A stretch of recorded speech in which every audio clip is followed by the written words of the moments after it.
My name is Patricia, and I just turned 27. I was so excited to host my birthday dinner for my family in my new condo.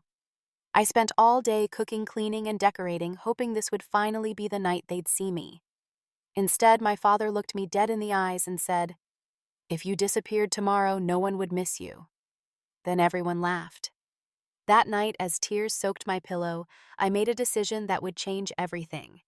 I'd love to know where you're watching from today. Drop your location in the comments, hit that like button, and subscribe to hear how I transformed my life after the most painful birthday ever. I grew up in a quiet middle-class neighborhood in Columbus, Ohio, where every house looked nearly identical with neatly trimmed lawns and two-car garages. From the outside, we seemed like the perfect American family. My father, Frank, was a successful insurance executive who climbed the corporate ladder with ruthless determination. He was tall, always impeccably dressed, and had a booming voice that commanded attention in any room. What people outside our home didn't see was his emotional coldness, his obsession with status, and his clear ranking system for his children. My mother, Diane, was what people politely called a peacekeeper. In reality, she was conflict avoidant to the point of enabling abuse. She had been a beauty queen in her youth and still maintained her appearance meticulously, but her smile rarely reached her eyes. She would watch my father's cruel behavior and either join in or pretend not to notice, prioritizing keeping him happy over protecting her children. Then there was my older brother, Adam.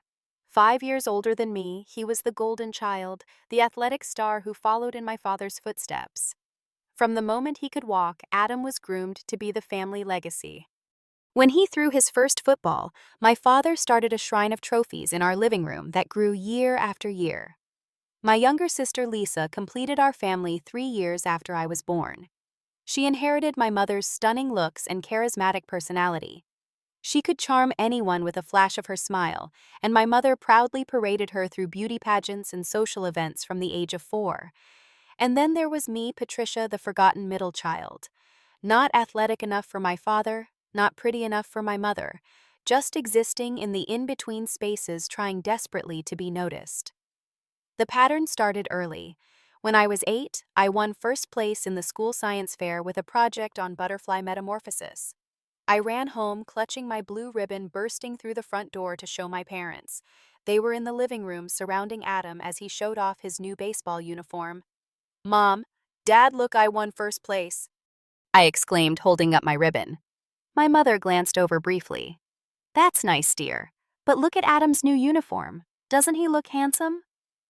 I stood there, ribbon dangling from my hand as they continued to fuss over Adam. My project wasn't even mentioned at dinner that night. This pattern repeated throughout my childhood.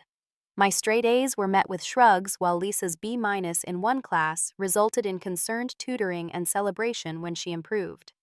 The family mantle displayed Adam's dozens of sports trophies and Lisa's pageant crowns, but my academic awards were tucked away in a drawer in my bedroom. There were countless moments of exclusion that still hurt to remember. When I was 10, we took a family road trip to Florida. We stopped at a rest area in Georgia, and everyone went inside while I used the restroom. When I came out, the car was gone. For 2 terrifying hours, I sat alone on a bench crying as strangers asked if I was lost. When they finally returned, my father seemed annoyed rather than worried. "We thought you were in the back seat reading like you always do," he said dismissively. "You should have spoken up before we left." My mother added, "We came back as soon as we realized. Don't be so dramatic, Patricia." They had driven almost 100 miles before Lisa mentioned I wasn't in the car. Then there were the school events.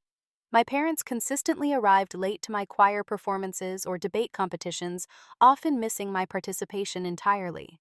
For my 16th birthday, they forgot to pick me up from debate practice. I waited for 3 hours in the cold before walking the 4 miles home, only to find they had taken Adam and Lisa out for ice cream and simply forgotten about me. Holidays were particularly painful. Each Christmas, my siblings' wish lists were fulfilled with stunning accuracy, while my requests were forgotten or substituted with something practical instead of what I actually wanted. One Christmas, I asked for a journal and creative writing books. Instead, I got a math workbook because my father said, "You need to focus on practical skills, not waste time with made-up stories." Through it all, I developed a quiet, people-pleasing personality. I thought if I could just be helpful enough, smart enough, or good enough, they would finally see me. I kept the peace, did chores without being asked, helped my siblings with homework, and never complained. It was a survival mechanism, a way to exist in a family where I felt invisible. The one person who truly saw me was my grandmother Eleanor, my father's mother. She lived a few hours away, but our phone calls and her occasional visits were lifelines. She noticed everything about me. She kept a scrapbook of my achievements, asked about my interests, and sent me books she thought I would enjoy. "You have a beautiful mind and a gentle soul, Patricia," she would tell me. "Some people just can't see the quieter kinds of strength." I didn't understand then that my family's treatment wasn't normal or fair. I just knew that something inside me felt broken, as though I was somehow fundamentally unlovable. It would take years for me to realize the problem wasn't me at all. High school should have been a fresh start, but instead it was just a continuation of my invisibility. I walked the hallways like a ghost, recognized by teachers for my academic performance, but hardly noticed by my peers. I wasn't bullied. Being bullied would have required being seen. Instead, I was simply overlooked, my name perpetually missing from party invitations and yearbook signatures. At home, the dynamic remained unchanged. My achievements, which were substantial, continued to be dismissed in favor of my siblings' more visible accomplishments. When I was named valedictorian of my class with a perfect 4.0 GPA, my father's response was, "That's fine. But did you hear Adam was named captain of 3 teams this year? That shows real leadership." My perfect SAT scores that placed me in the 99th percentile nationally were met with my mother's dismissive, "Lisa has natural charm that will get her further in life than any test score. People skills matter more than book smarts, Patricia." It was during these years that I began to recognize something was fundamentally wrong with our family dynamic. While friends complained about normal teenage conflicts with parents, none of them described the systematic dismissal I experienced. I began to understand that my role in the family was fixed. I would never be the star, never be celebrated, never be enough. My salvation came in the form of words. I discovered my passion for writing and psychology during my junior year. While my family paid no attention, my English teacher, Ms. Jackson, recognized my talent. She was in her 50s, with silver-streaked hair and eyes that missed nothing. After reading one of my essays on family dynamics in The Glass Menagerie, she kept me after class. "Patricia, this analysis shows remarkable insight," she said, her finger tapping on my paper. "Have you considered pursuing writing or psychology? You have a gift for understanding human behavior." It was the first time someone other than my grandmother had recognized something special in me. Under Ms. Jackson's guidance, I began submitting my work to young writer competitions and exploring college programs that combined psychology and creative writing. My graduation day embodied everything about my family dynamic. As valedictorian, I delivered a speech that received a standing ovation from the audience. My family clapped politely, but they left immediately after the ceremony ended. Adam had a baseball game that afternoon, and no one wanted to miss it. I stood in my cap and gown watching them hurry to the parking lot without even taking a photo with me. That summer, I made a decision that would begin my path toward independence. Despite receiving scholarship offers from several prestigious universities across the country, I chose State University, which was close enough to maintain the appearance of family connection, but far enough to build my own life. I knew my decision disappointed Ms. Jackson, who had encouraged me to aim higher, but I wasn't ready to completely break free. My parents' response to my college plans was predictably dismissive. When I mentioned I would need help with expenses not covered by my partial scholarship, my father looked genuinely surprised. "We've been saving for Adam's law school, and Lisa will need support for her communications degree. You've always been so independent, Patricia. I'm sure you can figure it out." The message was clear. Adam had attended an expensive private university with full family support. Lisa would receive the same. I was on my own. That summer, I worked 2 jobs, waitressing during the day and stocking shelves at night. I slept little and saved every penny. In the background of my exhaustion was the constant celebration of Lisa's high school graduation and preparations for her college experience, complete with new wardrobes and dorm decorations that my parents happily funded.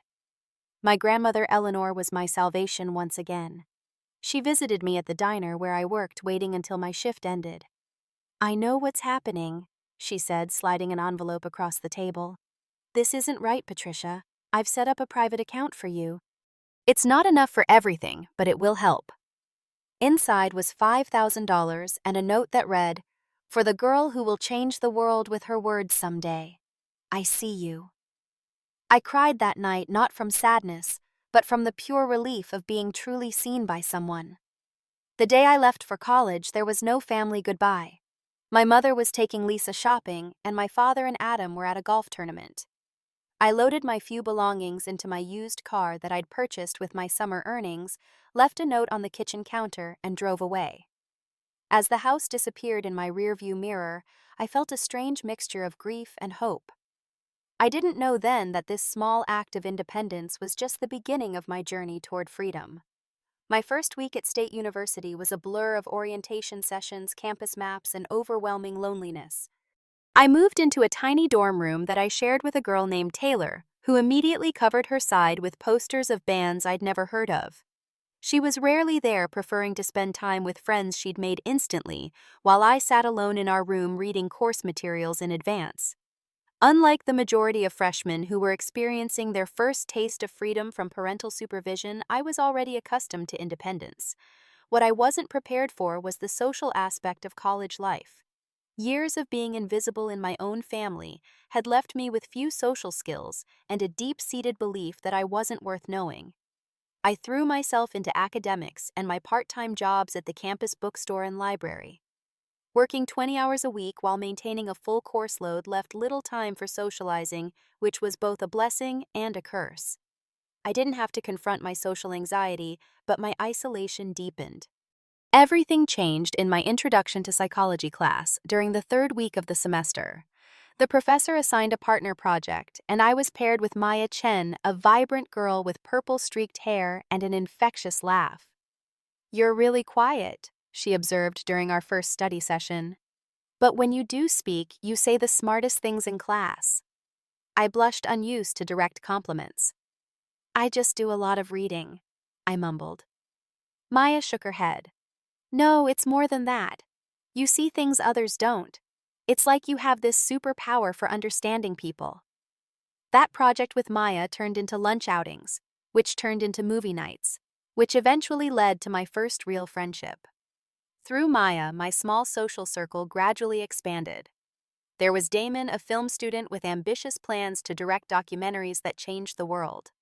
His analytical mind complemented my psychological insights, and we spent hours discussing the narrative structures of his favorite films. Then there was Zoe, an art major with multicolored hair and paint perpetually under her fingernails. Where I was reserved, Zoe was expressive, teaching me that emotions didn't have to be contained and hidden away.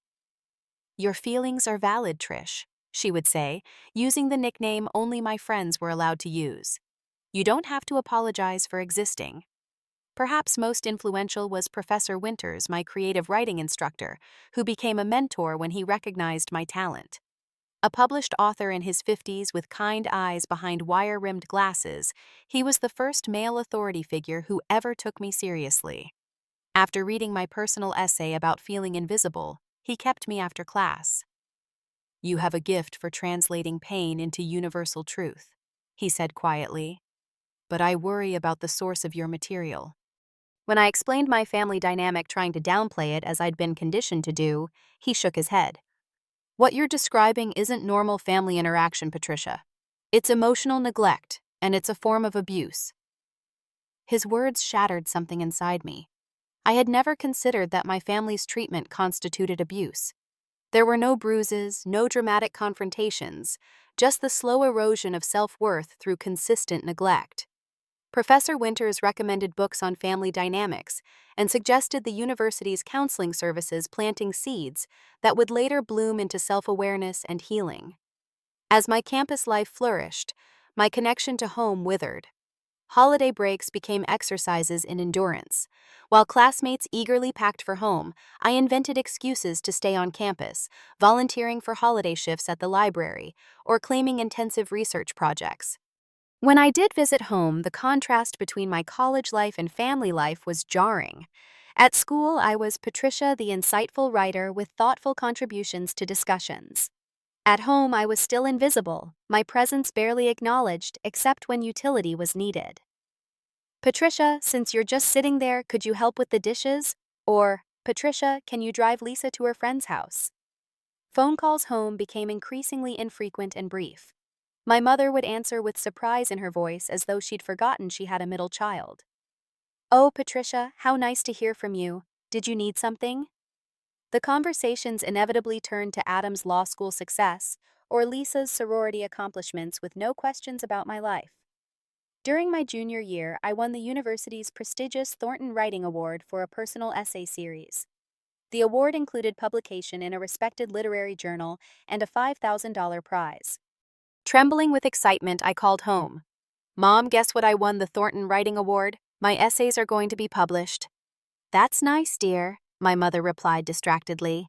"Did you hear that Adam just got an internship at a top law firm? Your father is so proud." When I visited home the following weekend hoping for some acknowledgement of my achievement, I found that no one had even mentioned it to the rest of the family. During dinner, my father talked extensively about Adam's internship, while my mother gushed about Lisa's selection as homecoming court nominee. My award wasn't deemed worthy of conversation. As painful as these experiences were, they were also clarifying. With each dismissal, the fog of familial obligation lifted slightly, revealing the truth. My value wasn't determined by my family's inability to see it. In my senior year, my grandmother Eleanor's health began to decline. Our weekly phone calls had been sustaining me, her unwavering belief in me, a counterbalance to my family's indifference. When she was hospitalized with congestive heart failure, I drove the 4 hours to see her every weekend. During one visit, she held my hand with surprising strength. "Patricia, listen to me," she said, her voice weak but determined. "When I'm gone, don't let them pull you back into the shadows. You were born to shine. Promise me you'll build a life that celebrates who you are." I promised through tears, not knowing those would be our last meaningful conversations. She passed away during finals week of my senior year. At her funeral, my father delivered a eulogy that never once mentioned her special relationship with me despite everyone knowing we had been close. It was as if they were erasing even that connection. A week later, I was summoned to the family lawyer's office. To everyone's shock, Grandmother Eleanor had left her modest savings and her collection of first edition books to me. The letter accompanying her will read, "To Patricia, who truly knows the value of words and quiet wisdom, build your life without apology." My family was outraged. "You manipulated a sick old woman?" My father accused, his face red with anger. She wasn't thinking clearly. But the lawyer who had known my grandmother for decades firmly stated that Eleanor had updated her will 2 years earlier in perfect health and with absolute clarity of purpose. I graduated summa cum laude with dual degrees in English and psychology. On graduation day, I looked out from the stage at the sea of families cheering for their graduates. My family had sent a generic card saying they couldn't make it because Adam had a law school event the same weekend. Maya's parents adopted me for the day, taking photos and presenting me with flowers. "We're so proud of you, Patricia," they said, and I fought back tears at words I'd never heard from my own parents. As I prepared to leave campus and begin the next chapter of my life, I realized that college had given me more than an education. It had given me the first glimpse of what it meant to be valued, to be seen to exist as a person worthy of attention and respect. I didn't know yet how to reconcile this version of myself with the invisible daughter I'd been conditioned to be, but I was beginning to understand that I had a choice in who I became.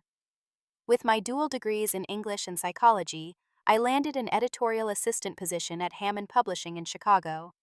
The starting salary wasn't impressive, but it offered something priceless: distance from my family and the chance to build my own life. I found a tiny studio apartment in an older building. It was all I could afford, but the high ceilings and large windows made it feel like a sanctuary. For the first time, I had a space that was entirely mine, decorated according to my tastes, with bookshelves lining the walls and colorful throw pillows brightening the secondhand furniture. At Hammond, I was assigned to the psychology and self-help division, a perfect fit for my background.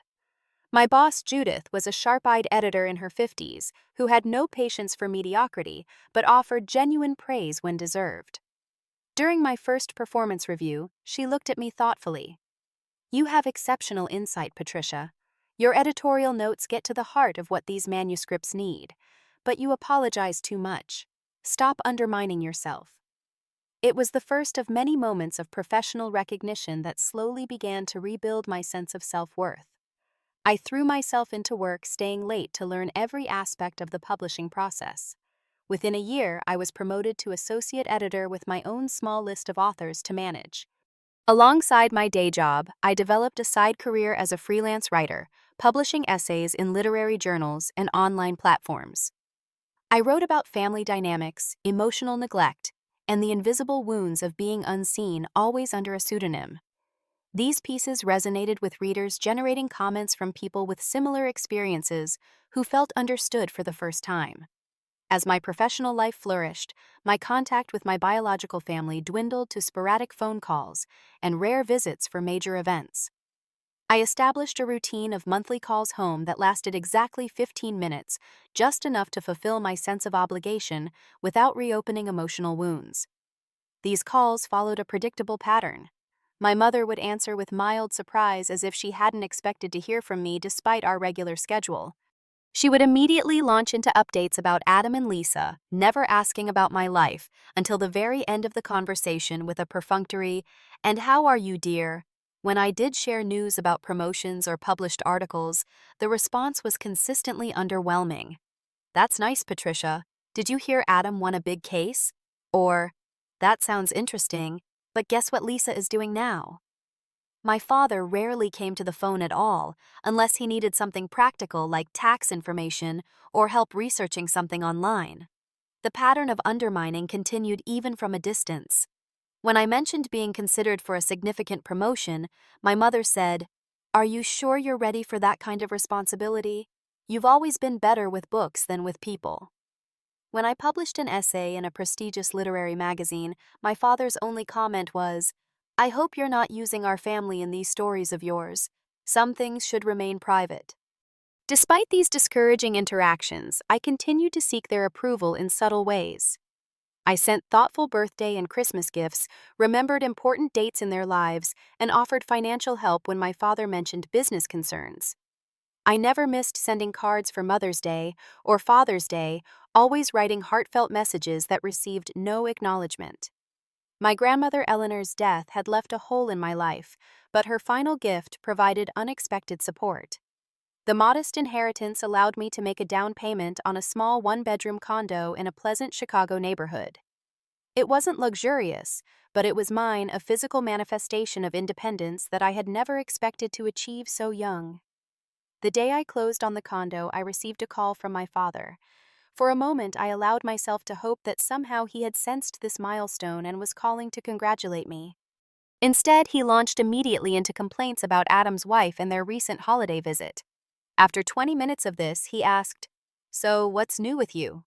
Before I could answer, he received another call and ended our conversation with, "Gotta take this. It's important. Talk soon." It was during this period of building my independent life that I met David. He was a graphic designer who had been hired to redesign the covers for a series of self-help books I was editing. With tousled brown hair, kind eyes, and a quiet confidence, David noticed me in a way I wasn't used to being noticed. "You have such insight into these books," he said during our first project meeting. "It's like you really understand what the authors are trying to say, sometimes even better than they do." Our professional collaboration evolved into coffee breaks, which turned into lunch dates, which eventually became dinner at his apartment, where he cooked an elaborate meal that accommodated my food preferences he'd carefully noted during our conversations. David was the first person I'd dated who truly listened when I spoke. He remembered details about my day, asked follow-up questions about my writing projects, and celebrated my professional achievements with genuine enthusiasm. The first time I brought him to meet my family was during a rare weekend visit home for my father's 60th birthday. I had warned David about the family dynamic, but experiencing it firsthand clearly shocked him. Throughout the dinner, my parents barely acknowledged my presence except to ask me to pass dishes or refill drinks. When I attempted to introduce David properly, my father cut me off to tell a story about Adam's recent courtroom victory. My mother spent 10 minutes describing Lisa's new job at a television station before turning to David. "So, graphic design, she said with a slight frown. Is that a stable career? Patricia has always made such interesting choices. David's expression darkened, but he remained polite. Actually, it's quite stable and creative, like Patricia's writing, which I find remarkable. Have you read her recent publication in The Atlantic? A blank look crossed my mother's face.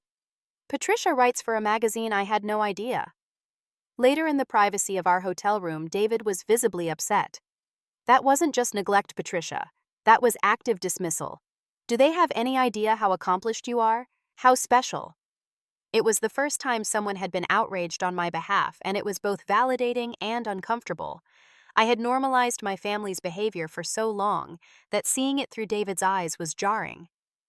They're not bad people, I found myself saying. They just don't see me. David took my hands in his.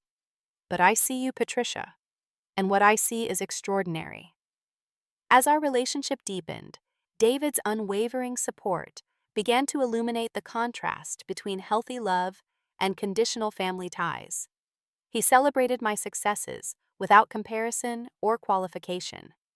He listened to my thoughts with genuine interest. He treated my needs and preferences as valid and important. With each month that passed, my emotional dependence on my family's approval diminished, while my sense of self-worth grew.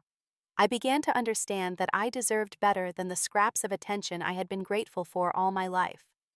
When my 27th birthday approached, I made a decision that I later recognized as my final attempt to bridge the family gap.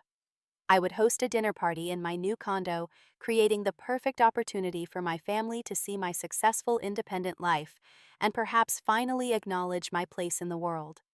It was a decision that would change everything, though not in the way I had hoped. My 27th birthday fell on a crisp October Saturday. I spent the entire day preparing for the dinner party, wanting everything to be perfect for my family's first visit to my condo. I cleaned every corner, arranged fresh flowers on the dining table, and prepared my grandmother Eleanor's recipes for beef bourguignon and apple tart dishes that held happy memories from childhood visits to her home. I had invited my parents Adam and his wife Stephanie and Lisa, along with David, who insisted on coming early to help. I don't trust them to be kind to you, he said as he chopped vegetables in my kitchen, especially on your birthday. They'll see how well I'm doing, I said with more confidence than I felt. Maybe this time will be different. The hopeful part of me, the part that still craved parental approval despite years of disappointment, imagined my father raising a toast to my success, my mother embracing me with pride, my siblings seeing me as an equal. The realistic part of me prepared for the usual dismissal, but I pushed those thoughts aside. This was my home, my territory, my chance to finally be seen. My family arrived 20 minutes late. My father immediately checked his email on his phone, while my mother circled the living room, her critical gaze landing on every decorating choice. Interesting color scheme, she said, gesturing to my blue and gold accent pillows. Bold choice for such a small space. Adam arrived even later, with Stephanie offering no apology for their tardiness. Lisa spent most of the evening taking selfies and texting friends, looking up only when directly addressed. I had prepared name cards with everyone's favorite drinks written on the back, a personal touch I thought would show how much I valued them. No one commented on this detail, though I noticed my father frown when he saw I remembered his preference for single malt scotch. Throughout dinner, I made valiant attempts to create meaningful conversation, asking about their lives and sharing edited highlights of mine, carefully selecting stories I thought would impress them. My recent promotion to full editor, handling my own list of psychology authors, the positive review of my latest published essay, my plans to teach a creative writing workshop at a local community center. Each topic was acknowledged briefly before the conversation swiftly returned to Adam's law practice or Lisa's social connections with local celebrities through her television job. My mother asked Stephanie detailed questions about their house renovation, but showed no interest in my new condo beyond her initial criticism. When I served the apple tart, a wave of nostalgia hit me. I made this using Grandma Eleanor's recipe, I said softly. Remember how she used to make this for family gatherings? Mom's tarts were too sweet, my father replied flatly. She always overdid the cinnamon. The exchange of gifts followed the pattern established throughout my childhood. I had carefully selected presents for each family member. For my father, a first edition of his favorite mystery novel. For my mother, a handcrafted scarf from a local artist. For Adam and Stephanie, tickets to a jazz concert they had mentioned wanting to see. For Lisa, a custom phone case featuring her photography. In return, I received impersonal gift cards to department stores and coffee shops clearly purchased as afterthoughts. My mother hadn't even removed the price tag from her card, revealing the $25 value that contrasted sharply with the expensive bracelet I had seen her give Lisa on her birthday months earlier. As I served coffee with the birthday cake, I had baked myself a simple lemon cake with buttercream frosting. I made one final attempt to create connection. "Since it's my birthday," I said, trying to keep my voice light, "I thought it might be nice if everyone could share a favorite memory we've had together." The silence that followed was excruciating. My mother busied herself with rearranging her napkin. Lisa stared at her phone. Adam coughed uncomfortably. Finally, my father looked up, his expression a mixture of annoyance and bewilderment. With devastating casualness, he said, "If you disappeared tomorrow, no one would miss you." The words hung in the air like poison. I waited for anyone to object or soften the blow. Instead, a ripple of uncomfortable laughter moved around the table. Adam smirked. "We probably wouldn't notice for weeks, to be honest." Lisa snickered, not even looking up from her phone. "True, unless we needed someone to water the plants or something." My mother, perhaps sensing she should offer some maternal protection, weakly added, "They're just joking, dear. You know how your father likes his little jokes." But it wasn't a joke. The casual cruelty delivered on my birthday in my own home after I had spent hours trying to please them crystallized 30 years of emotional neglect into one unbearable moment of clarity. David, who had been silently witnessing this from the kitchen where he was preparing coffee, dropped a spoon with a loud clatter. His face was flushed with anger as he entered the dining room. "Actually," he said with controlled fury, "many people would miss Patricia tremendously. Her colleagues respect her intelligence and insight. Her writers value her editorial guidance. Her friends love her compassion and wisdom. Just because you choose not to see her worth doesn't mean it doesn't exist." An awkward silence followed this unexpected defense. My father checked his watch and announced they should be going. "Early golf game tomorrow," he explained as if he hadn't just devastated his daughter. They left without helping clean up my mother, pausing only briefly at the door to air kiss my cheek and say, "Dinner was lovely, dear. Let's do this again sometime." After they left, I stood in the middle of my kitchen surrounded by dirty dishes and half-eaten cake and began to shake uncontrollably. David wrapped his arms around me as I collapsed into tears. "They'll never see me," I sobbed into his shoulder. "No matter what I do, no matter what I achieve, I'll always be invisible to them."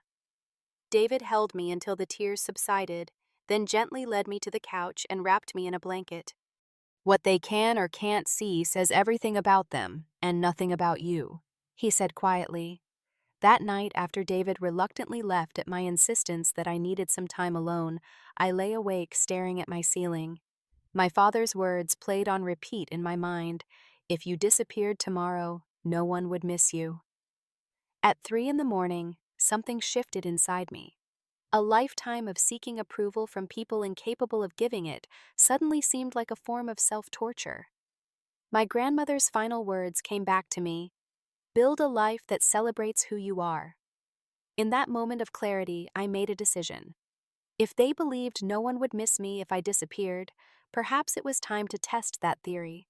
Not by physically vanishing, but by removing myself from the toxic family dynamic that had diminished me for so long. I would disappear from their lives, and in doing so, I would finally begin to appear in my own. The morning after my birthday, I called in sick to work for the first time in my career. I needed space to process what had happened and to develop a plan for moving forward. The decision I'd made in the dark hours of the night felt right, but implementing it required thought and preparation. My first step was scheduling an appointment with Dr. Rivera, a therapist I had seen sporadically since moving to Chicago. I needed professional guidance to ensure my disappearance was a healthy boundary rather than a reactive decision. "What your father said was emotional abuse," Dr. Rivera stated firmly during our emergency session. The fact that your family laughed makes it clear this wasn't an isolated incident, but a pattern of behavior. I've tried for 27 years to earn their love, I said, my voice breaking. Nothing has ever been enough. Dr. Rivera's expression was compassionate but firm. You can't earn something that should be freely given. Setting boundaries with toxic family members isn't abandonment, it's self-preservation. With her guidance, I developed a methodical plan for my family estrangement. This wouldn't be a dramatic announcement or ultimatum, which would only feed into family drama. Instead, I would quietly, deliberately remove myself from their lives. The first practical step was changing my phone number. I maintained my old number just long enough to inform necessary contacts of the change, excluding my family. My email address changed as well, with automatic replies directing professional contacts to my new address. David helped me find a different apartment in another neighborhood, one with security features like a doorman and private entrance codes. My condo went on the market, sold quickly, and I moved without leaving a forwarding address with my family. The change of environment was both practical protection and symbolic fresh start. At work, I accepted a promotion that had been offered the previous month, one that came with more responsibility, managing a new imprint focused on psychological resilience and trauma recovery. The irony wasn't lost on me that my personal experience had uniquely qualified me for this professional role. My social media presence, which had been minimal but accessible to family, was methodically altered. I deactivated accounts they knew about and created new, more private ones under slight variations of my name for maintaining connections with true friends. Before completing my disappearance, I wrote a letter explaining my decision. It wasn't accusatory or emotional, but clear and factual. I detailed patterns of behavior throughout my life, culminating in my father's birthday statement and the family's reaction. I explained that I was removing myself from family contact as an act of self-care, not punishment. I stated that any future relationship would require acknowledgement of past treatment and commitment to change. This letter was sent by certified mail to ensure delivery with copies to each family member. Then I completed the final steps of my plan and began my new life, free from the weight of seeking approval from those who had proven incapable of seeing my worth. The reaction came in waves, exactly as Dr. Rivera had predicted. The first wave was dismissal. Through mutual acquaintances, I heard my mother was telling people, "Patricia's being dramatic again. She'll get over it once she realizes how childish she's being." The second wave was anger. My father apparently raged to extended family members about my disrespect and ungratefulness, revising history to cast himself as the supportive father whose daughter had inexplicably turned against him. The third wave involved flying monkeys, a term Dr. Rivera taught me for the people sent to do the emotional bidding of toxic family members. A distant cousin called a friend of mine trying to get my new contact information. An old neighbor emailed a colleague at my publishing house expressing concern about my well-being. Each attempt was blocked by the protective boundaries I had established. The final wave was perhaps the most manipulative. 6 weeks after my disappearance, my mother somehow got David's phone number and called him in tears, claiming they were worried sick about me and just wanted to know I was safe. David, who had become fiercely protective, simply stated that I was fine and ended the call. Throughout this period, maintaining my boundaries required constant vigilance and support. There were moments of doubt and grief, times when cultural messages about family obligation made me question my decision. During these moments, my support system proved invaluable. Dr. Rivera provided weekly therapy sessions focused on processing complex family grief and establishing a healthy identity separate from family roles. David offered unwavering emotional support, reminding me of my worth when old insecurities resurfaced. Maya flew in from Seattle for a weekend of distraction when I hit a particularly low point, bringing comfort food and terrible movies that made me laugh for the first time in weeks. My new coworkers, unaware of my personal situation, but sensing I needed connection, included me in lunch outings and after-work gatherings. My authors, with whom I was developing deeper editorial relationships, valued my insight and expressed genuine appreciation for my work. Professionally, I flourished in the absence of my family's negative influence. Free from the constant undertow of seeking approval I would never receive, I channeled my energy into my career and writing. The psychology books I edited began winning awards for their accessible approach to complex emotional topics. My own writing found a wider audience when a personal essay about invisible emotional wounds was featured in a major psychological publication. This exposure led to an unexpected opportunity when a publisher approached me about writing a book on emotional neglect and recovery. The advance was modest, but the opportunity to transform my pain into something that might help others was priceless. I wrote in the early mornings before work and late into evenings, pouring my experience and healing journey onto the page. 8 months after my disappearance from my family's life, my book was accepted for publication. The same week, I was profiled in a major literary magazine as an editor to watch in psychological publishing. The article included a professional photograph and brief biographical information. 3 days after the magazine hit newsstands, my office received a call from my mother. My assistant, following my standing instructions regarding family contact, took a message and emailed it to me. "Your mother saw the magazine article and wants to congratulate you. She left her number to call back." I didn't call back. 2 weeks later, a package arrived at my office address. Inside was a copy of the magazine with my profile and a note from my father. "We're proud of what you've accomplished. Let's talk. Family is family." The note contained no acknowledgement of past behavior, no apology, no indication that anything would be different. Just the expectation that success would bring me back into the fold. I returned the package with no response. The first holiday season without my family was both liberating and challenging. Cultural messaging about family togetherness was everywhere, triggering moments of doubt. Had I been too harsh, too unforgiving? David, sensing my internal conflict, suggested creating entirely new traditions. "Let's reclaim these days," he said. "Make them about joy and chosen family instead of obligation and disappointment." We hosted a Friendsgiving dinner where everyone brought dishes representing their own heritage or meaningful memories. For Christmas, we volunteered serving meals at a shelter before joining Maya and her partner for a gift exchange focused on experiences rather than material items. New Year's Eve was spent at a cabin in Wisconsin with a small group of close friends, setting intentions for the year ahead around a bonfire under the stars. For the first time, holidays felt like genuine celebrations rather than emotional endurance tests. I wasn't bracing for dismissal or measuring my words to avoid criticism. I was simply present, enjoying connections with people who valued me exactly as I was.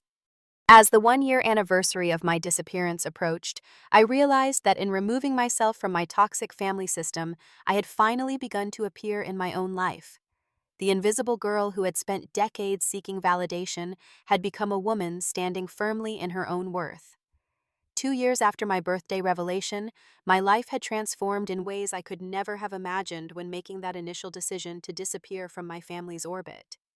The trembling, tearful woman standing amid birthday debris had become someone I barely recognized, someone stronger and more authentic than I had known was possible. Professionally, my career had soared. My book, Invisible Wounds: Healing from Emotional Neglect, had become a surprising success, resonating with readers who saw their own experiences reflected in my words. The raw honesty of sharing my journey from invisibility to self-actualization struck a chord that led to speaking engagements at psychology conferences and writing workshops. My position at Hammond Publishing had evolved into a role as executive editor of their expanding psychology division, where I was known for championing voices that addressed hidden traumas and resilience. The colleagues who had initially included me out of kindness had become genuine friends who respected my professional judgment and valued my contributions. Perhaps more significantly, I had begun mentoring young writers from challenging backgrounds, particularly those who had experienced family dynamics similar to mine. Helping these talented individuals recognize their worth and claim their voices became a passion that gave new meaning to my painful past. David remained a constant source of support and love throughout this period of growth. His quiet confidence in me never wavered even when my own faith faltered. Our relationship deepened with each month that passed, built on mutual respect and genuine appreciation for each other's unique qualities. On a snowy evening in December, during a weekend getaway to a lakeside cabin, David proposed with a simple sapphire ring that matched my eyes. "You're the strongest, most compassionate person I've ever known," he said as he knelt before me. "I want to spend my life building something beautiful with you." I said yes through happy tears for once, not questioning whether I deserved this happiness, but simply embracing it with an open heart. As we began planning our future together, we established clear boundaries regarding potential family involvement. These weren't reactive restrictions, but thoughtful guidelines based on what would protect our emotional health, while leaving room for genuine reconciliation if circumstances changed. That change began unexpectedly with a letter from my sister Lisa, 6 months after my engagement. Unlike previous family contact attempts, this one acknowledged reality rather than trying to rewrite it. "I've been in therapy," she wrote. "I'm beginning to understand what happened in our family and my role in it. I treated you terribly, Patricia. The birthday dinner was just the most obvious example of years of cruelty. I don't expect forgiveness, but I wanted you to know that I see it now and I'm sorry." The letter included no request for contact, no expectation of response, just an acknowledgement of harm done. After discussing it with Dr. Rivera and David, I sent a brief reply acknowledging her apology and expressing hope for her healing journey. 3 months of occasional cautious emails followed, leading eventually to a meeting at a neutral coffee shop. The sister who had once looked through me now looked at me with clear eyes, asking thoughtful questions about my life and listening to the answers. "I was so caught up in competing for attention that I never saw what was happening to you," she admitted. "Mom and Dad created a system where we were pitted against each other, and I played right into it." This tentative reconciliation with Lisa opened the possibility of selective boundaried contact with other family members. My mother reached out next, her initial messages filled with rug-sweeping attempts. "Let's put the past behind us," that I firmly rejected. "I'm not interested in pretending," I wrote. "Any relationship moving forward must acknowledge the reality of what happened." After several false starts, she agreed to attend a therapy session with me where she listened with visible discomfort to my account of childhood neglect and adult dismissal. Though she struggled to take full responsibility, preferring to attribute her behavior to being distracted rather than deliberately harmful, she did acknowledge that she had failed to protect me and had participated in a family system that devalued me. My father remained the most resistant to change. He refused therapy, denied wrongdoing, and continued to frame my estrangement as an overreaction to a little birthday joke. Though Lisa and occasionally my mother now had limited places in my life, my father's continued inability to acknowledge reality kept him firmly outside the boundaries I had established. As David and I planned our wedding, we faced the complex question of family inclusion. After much reflection and consultation with Dr. Rivera, we decided to invite only those who had demonstrated genuine change and respect for boundaries. In practical terms, this meant Lisa would attend. My mother would be included in a limited capacity if she continued therapeutic work, and my father would not be invited. "A wedding should be surrounded by people who genuinely celebrate the couple," David said, "not people who have caused harm and refuse to acknowledge it."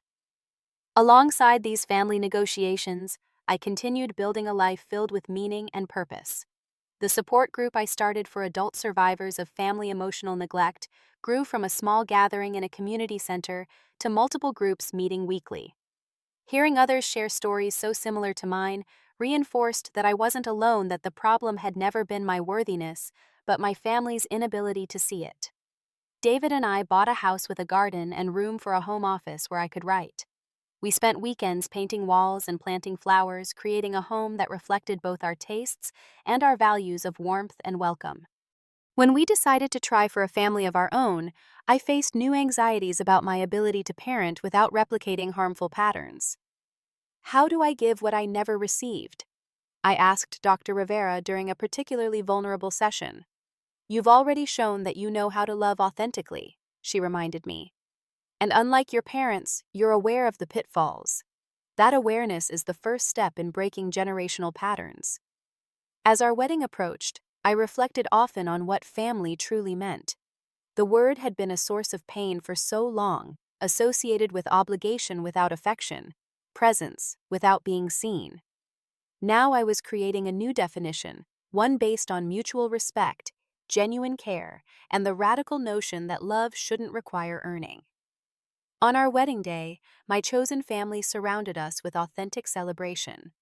Lisa came alone, respecting our boundaries regarding our father. My mother, having continued her therapeutic work, attended the ceremony, but not the reception, a compromise that acknowledged her efforts while maintaining appropriate distance. David's large, demonstrative family embraced me with characteristic warmth, his mother holding my hands before the ceremony and saying, "We are so blessed to have you join our family, Patricia. You bring such light." As I walked down the aisle alone, a decision that felt right despite traditional expectations, I saw faces of people who truly knew me, who had chosen to be present for this moment, not out of obligation, but genuine care. Friends who had supported me through the darkest times, mentors who had guided my growth, colleagues who respected my work. And at the end of that aisle, David, whose unwavering belief in me had helped me believe in myself. Our vows included a promise to see each other completely, a commitment that held special significance given my lifetime of invisibility.